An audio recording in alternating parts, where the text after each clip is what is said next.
धनु राशि वाले व्यक्तियों के लिए मई, जून, जुलाई 2023 का महीना कैसा रहेगा। आने वाले इन 3 महीनों में ग्रह गोचरी स्थितियों के आधार पर आपको किस प्रकार के फल प्राप्त होंगे, कैसा रहेगा आपका व्यापार, नौकरी, आर्थिक स्थिति, संतान की स्थिति, प्रेम संबंध, वैवाहिक जीवन, विदेश, धन, साथ ही शिक्षा की स्थिति किस प्रकार की रहने वाली है। यह जो राशिफल है आपके जन्म की राशि चंद्र राशि पर आधारित है। तो चलिए शुरुआत करते हैं और सबसे पहले ये समझने का प्रयास करते हैं कि आपके लिए जब मई 2023 शुरू होगा तो ग्रह गोचरी स्थितियां किस प्रकार की रहेंगी। आपके जो राशि के स्वामी बनते हैं वो बनते हैं गुरुदेव बृहस्पति। गुरुदेव बृहस्पति आपकी राशि से त्रिकोण भाव में पंचम भाव में गोचर करेंगे। राहु, बुध, सूर्य और गुरु की युति रहेगी।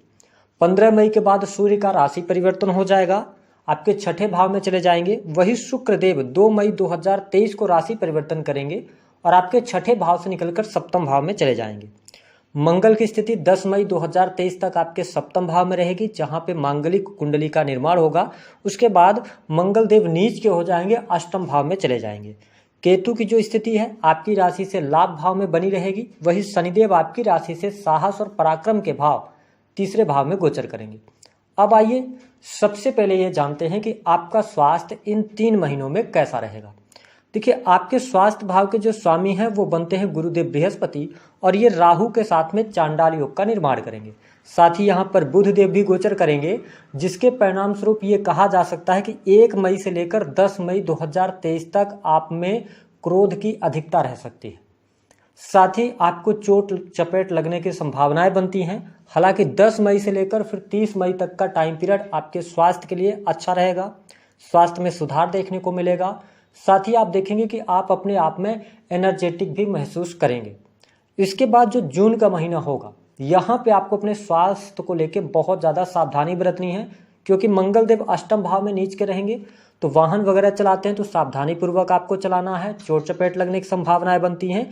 वही राहु और गुरु साथ ही बुध की युति होगी और सूर्य का ट्रांजिट हो चुका होगा, तो यहाँ पर आपको पेट, लीवर, किडनी जैसी समस्याओं का सामना करना पड़ सकता है। यदि पहले से आपको कोई समस्या है तो जून के महीने में सतर्कता जरूर बरतें। हालांकि यदि हम जुलाई की बात करें तो जुलाई का महीना आपके लिए बहुत अच्छा रहेगा, कोई दिक्कत यहाँ पर नहीं आने वाली है। साथ ही आपको त्वचा से संबंधित यदि कोई भी समस्या चल रही है तो वह भी दूर होगी। तो थोड़ा जून के महीने में अपने स्वास्थ्य को लेकर आप सतर्क जरूर रहें। बात कर लेते हैं आपके लिए कि परिवार भाव की स्थिति क्या रहेगी। तो देखिए, कुटुंब भाव के जो स्वामी बनते हैं वो सैटर्न बनते हैं। शनिदेव काफ़ी अच्छी स्थिति में है, तीसरे भाव के अंदर गोचर, बस इन्हें अच्छा माना जाता है। तो हम ये कह सकते हैं कि जो आपके कुटुंबीजन हैं उनके साथ में आपके संबंध अच्छे रहने वाले हैं। साथ ही जिस इंस्टेंट फैमिली के साथ में आप रह रहे हैं उसको हम 4th हाउस से देखते हैं, तो 4th हाउस के लॉर्ड बनते हैं गुरुदेव बृहस्पति। जब राहु और गुरु की युति होती है तो भी पारिवारिक जीवन कुल मिलाकर हमें अच्छा दिखाई दे रहा है। आपके परिवार में कोई शुभ अथवा मांगलिक कार्यक्रम हो सकते हैं, ऐसी संभावनाएं बनती हैं। साथ ही परिवार के सदस्यों में किसी बात को लेकर मिसअंडरस्टैंडिंग तो रहेगी, लेकिन माहौल अच्छा रहेगा। आपके घर परिवार का, माता पिता का भी सुख आपको अवश्य प्राप्त हो रहा है। एक बात का और ध्यान रखना है कि यदि आपके माता जी को पहले से कोई हेल्थ रिलेटेड इशू हैं तो उनको थोड़ा सा उनके स्वास्थ्य पर धन खर्च जून के महीने में दिखाई दे रहा है। अगर हम ओवरऑल स्थिति की बात करें तो इन 3 महीनों में पारिवारिक जीवन आपका अच्छा दिखाई दे रहा है। इसके अतिरिक्त बात करते हैं यहाँ पर संतान की क्या स्थिति रहेगी।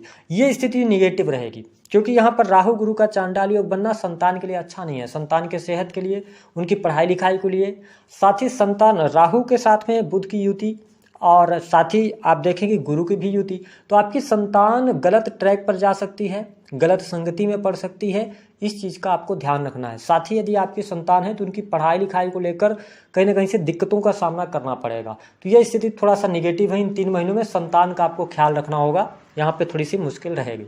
बात कर लेते हैं आपके लिए कि किस प्रकार की स्थिति रहेगी बिजनेस की। आपके सप्तम भाव के जो लॉर्ड बनते हैं वो बुध देव बनते हैं और बुध की स्थिति 24 तारीख तक यानी 24 जून 2023 तक पंचम भाव में बनी है। तो देखिए, काम कारोबार के लिहाज से भी समय अच्छा है, आपको लाभ यहाँ पर प्राप्त होगा। हालांकि जो मई का महीना होगा ये आपके बिजनेस डील के लिए बहुत अच्छा रहेगा और आप अपनी बुद्धि के द्वारा पॉजिटिव वे में जाके बहुत अच्छा काम कर पाएंगे। आप अपने कार्य को का विस्तारित करना चाहते हैं, उसमें कुछ नई नीतियाँ लेके आना चाहते हैं, कोई आप उसमें टेक्नोलॉजी से जुड़ी चीज़ों को इन्वॉल्व करना चाहते हैं तो आपके लिए बहुत अच्छा है। जून का महीना थोड़ा सा आपके लिए 10 जून से लेके और 27 जून तक का जो टाइम पीरियड होगा वह थोड़ा सा चुनौतियों भरा रहेगा, लेकिन ओवरऑल स्थिति बढ़िया है। और देखें कि 24 जून से बुधदेव जो आपके सप्तम भाव के लॉर्ड बनते हैं वो अपनी स्वयं की राशि में रहेंगे और सप्तम भाव में ही गोचर करेंगे। आप यकीनन 24 जून से लेकर पूरा जुलाई का जो महीना होगा, विशेष तौर पर अगर देखा जाए तो काफ़ी अच्छी परिस्थितियां बन रही हैं आपके बिजनेस के लिहाज से। एक बात का ध्यान रखें कि 8 जुलाई से लेकर और 20 जुलाई तक कोई बहुत बड़ा इन्वेस्टमेंट करने से बचें। ओवरऑल अच्छा है, बिजनेस आपका अच्छा चल रहा है यदि आप धनु राशि वाले हैं। बात करते हैं आपके लिए वैवाहिक जीवन की स्थिति कैसी रहेगी। देखिए धनु राशि वालों, वैवाहिक जीवन के लिहाज से 1 मई से लेकर 10 मई तक बहुत ज़्यादा विकट परिस्थिति है। वाद विवाद रह सकते हैं जीवन साथी के साथ में, लड़ाई झगड़े हो सकते हैं, कहासुनी हो सकती है ना। आपके पार्टनर के में बहुत ज़्यादा गुस्सा आपको देखने को मिल सकता है, लेकिन 10 मई से लेकर और फिर उसके बाद का जो टाइम पीरियड है वह काफ़ी अच्छा आपके लिए 8 जुलाई 2023 तक रहेगा। जीवन साथी का सहयोग मिलना, जीवन साथी के द्वारा धन की प्राप्ति होना, ये स्थितियां आपको देखने को मिलेंगी। हालांकि 8 जुलाई के बाद से जब बुध देव की स्थिति अष्टम भाव में हो जाएगी तो यहाँ पर आपके जीवन साथी के स्वास्थ्य में दिक्कत आनी शुरू हो जाएगी। त्वचा से संबंधित रोग, एलर्जिकल प्रॉब्लम, बीपी की समस्या या ब्लड से रिलेटेड इशू, ये 8 जुलाई 2023 के बाद आपको अपने जीवन साथी के स्वास्थ्य का ध्यान रखना है। उससे पहले का समय आपके लिए बहुत बढ़िया है, दाम्पत्य सुखों में वृद्धि भी हो रही है। बात कर लेते हैं आपके लिए प्रेम संबंध की स्थिति कैसी रहेगी। देखिए धनु राशि वालों, प्रेम भाव के जो स्वामी बनते हैं ना वो मंगल देव बनते हैं। 1 तारीख से लेकर 10 मई तक तो अच्छी स्थिति है, प्रेम संबंधों में सफलता आपको प्राप्त हो जाएगी, यानी प्रेमी प्रेमिकाओं के बीच में बॉन्डिंग भी अच्छी रहेगी। लेकिन मंगल देव 10 मई से लेकर ये जब चले जाएंगे नीच राशि में तो ये स्थिति आपके लिए फिर प्रतिकूल हो जाएगी। कब तक? 1 जुलाई 2023 तक, क्योंकि 10 मई से लेकर ये चले जाएंगे कर्क राशि में ना, तो ये स्थितियों को विपरीत कर देंगे। जब पंचम भाव का स्वामी अष्टम भाव में चला जाएगा, वो भी नीच का हो जाएगा, तो आपको परिणाम खराब मिल सकते हैं। इसलिए आप यदि धनु राशि वाले हैं तो मई के महीने में यदि कोई डिसीजन लेना चाहते हैं, कोई निर्णय लेना चाहते हैं, विवाह की तरफ बढ़ना चाहते हैं, प्रेम विवाह करना चाहते हैं, तो 10 मई के पहले तक का ही टाइम पीरियड मेरे हिसाब से अच्छा दिख रहा है। उसके बाद 1 जुलाई तक बहुत ज़्यादा वाद विवाद रह सकते हैं, लड़ाई झगड़े होंगे, ब्रेकअप जैसी संभावना है और ब्रेकअप भी आपका हो सकता है यदि आप धनु राशि वाले हैं। आपके जीवन में अभी आप उम्र के 18 से या 20 साल की उम्र में हैं, तो जिनसे भी आप प्रेम कर रहे हैं, आपके लाख कोशिश करने के बावजूद भी वह प्रेम आपको हासिल नहीं होगा। कहीं ना कहीं से उससे आपको दूर जाना पड़ेगा। और इस समय अवधि के दौरान 10 मई से लेकर जो स्थितियां बन रही हैं उन स्थितियों में आपको मुश्किलों का सामना करना पड़ेगा। हालांकि अगर देखा जाए तो फिर जुलाई के बाद, यानी कि 1 जुलाई 2023 के बाद का जो टाइम पीरियड होगा वह आपके लिए ज़्यादा बेस्ट रहेगा, वहाँ पर आपको लाभ मिलेगा। 1 जुलाई के बाद नए प्रेम संबंध भी बनेंगे। बात कर लेते हैं आपके लिए करियर वाइज कैसा रहेगा। तो देखिए आपके 10वें भाव के जो स्वामी बनते हैं वो बुध देव ही बनते हैं, तो आपके लिए स्थितियां बेहतर हैं। करियर वाइज नौकरी कर रहे हैं तो नौकरी में आपको लाभ मिल रहा है, सरकारी क्षेत्र में रुके कार्य आपके बन जाएंगे। अब देखिए सबसे इंपॉर्टेंट बात यह रहेगी कि धनु राशि वालों, गुरुदेव बृहस्पति जो आपके राशि के स्वामी है ना, ये त्रिकोण भाव में है, तो अन्य ग्रहों की स्थितियां थोड़ी सी खराब भी रहेंगी तो भी आप चीज़ों को मैनेज करने में सफल हो जाएंगे, सरकारी क्षेत्र में लाभ मिलेगा। इसके साथ में यदि आप कोई कॉम्पिटेटिव एग्जाम वगैरह दे रहे हैं या कोई रिजल्ट आपका आना है, 15 मई से लेकर 15 जून तक का टाइम आपके लिए बहुत बढ़िया रहेगा। सरकारी क्षेत्र के लिहाज से पद प्रतिष्ठा, मान सम्मान की प्राप्ति, प्रमोशन रुका हुआ है तो प्रमोशन के योग बन जाएंगे। गवर्नमेंट सेक्टर के अंदर रुके हुए कार्य बनेंगे आपके। हालांकि इसके अतिरिक्त जो जहाँ तक प्राइवेट सेक्टर के अंदर भी वर्क कर रहे हैं उनके लिए भी स्थितियाँ अच्छी हैं। सबसे इंपॉर्टेंट बात यह है कि राहु के साथ में बुध हैं, तो आपकी बुद्धि इतनी शार्प रहेगी कि आप अपने करियर को लेकर किसी भी प्रकार की गलती करने नहीं वाले हैं। बहुत अच्छी स्थिति आप अपने लिए बना लेंगे। अगर परिस्थितियां विपरीत भी चली जाएंगी तो भी आप उनको अपने अनुकूल बनाने में सफल हो जाएंगे। देखिए जब राहु, गुरु और बुध की युति होती है तो व्यक्ति का जो करियर होता है या वो अपने काम बनाने के लिए किसी भी हद तक जा सकता है। ये स्थिति आपके साथ होगी तो करियर आपके लिए बहुत अच्छा है, यहाँ पे कोई दिक्कत नहीं है। एक बात का ध्यान रखना है, जो हमारे धनु राशि वाले हैं, जातक, मई और जून तो करियर वाइज अच्छा है, नौकरी वाइज अच्छा है, लेकिन जुलाई का जो महीना होगा ना, यहाँ पे आप बड़े परिवर्तन की तरफ बढ़ सकते हैं।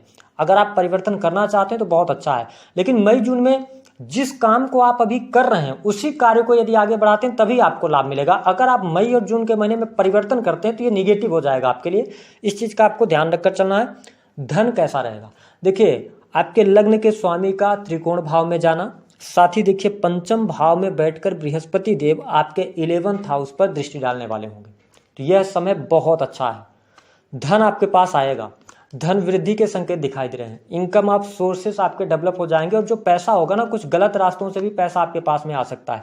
वाणी, कंसल्टेंसी, इसके अतिरिक्त कमीशन से संबंधित कार्यों में, साथ ही टीचिंग लाइन से आपको बहुत अच्छा पैसा प्राप्त होगा। तो ये स्थिति आपके लिए बहुत बढ़िया है। बड़े भाई बहनों से लाभ आपको मिल रहा है, उनके करियर में शुभता मिल रही है। यदि आप सोशल मीडिया से जुड़े हुए हैं तो यह समय आपके लिए गोल्डन पीरियड साबित होगा, क्योंकि अब बृहस्पति देव आपके 11th हाउस को देखने वाले होंगे, तो यहाँ पर स्थिति बढ़िया है। साथ ही इनकी 9th दृष्टि जो है ना वो आपके लग्न पर पड़ रही है। तो हमने आपको ये कहा कि ज्ञान के द्वारा, धर्म के द्वारा, धार्मिक क्रियाकलापों से आप बहुत अच्छा लाभ प्राप्त करेंगे। पिता के द्वारा आपको लाभ प्राप्त होगा, क्योंकि ये 9th हाउस पर भी दृष्टि डाल रहे हैं, तो यहाँ पे ये लाभ देने का कार्य करेंगे। विदेश जाना चाहते हैं आप, विदेश जाकर कहीं नौकरी प्राप्त करना चाहते हैं, तो आपको अच्छी स्थितियां यहाँ पर देखने को मिल जाएंगी। साथ ही धार्मिक यात्रा भी करते हुए आप नजर आने वाले हैं। तो कुल मिलाकर अगर देखें तो धनु राशि वालों, आपके लिए स्थितियां बेहतर हैं। 17 जून 2023 के बाद से आपको अपने वाणी पर नियंत्रण जरूर रखना है, क्योंकि शनिदेव 3rd हाउस के अंदर रहेंगे।